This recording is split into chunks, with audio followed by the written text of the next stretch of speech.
மணக்குது மனம்.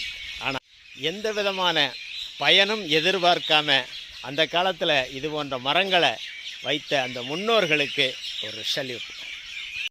எவ்வளோ பெரிய மரம் பாருங்களேன், 300 வருஷ ஆலமரம். வீடியோ ரொம்ப தூரம் பின்னாடி போனால் தான் அந்த மரத்தை நீங்கள் முழுசாக பார்க்க முடியும். எவ்வளோ பெரிய மரம், இப்படியே பச்சை பசேல்னு குழு குழுன்னு இருக்கா.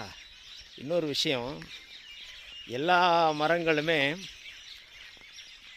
குளிர்காலம், அதாவது மழைக்காலத்தில் ஈரப்பதம் இருக்கிற காலத்தில் தான் பச்சையாக இருக்கும் இலைகள். ஆனால் ஆலமரம் மட்டும்தான் கோடை காலத்தில் குளுமை தரும். இப்போ பாருங்களேன், பூரா வறண்டு கிடக்கு எல்லா பக்கமும். இந்த கம்மாயில் கூட பாருங்களேன், தண்ணி கீழே போயிடுச்சு. ஆனால் ஆலமரம் குழுக்குழுன்னு இருக்குது. இயற்கையின் அதிசயத்தை பார்த்தீங்களா? மழை காலத்தில் தான் எல்லா தாவரங்களும் குழுக்குழுன்னு இருக்கும். ஆலமரம் மட்டும் ஏன் வெயில் காலத்தில்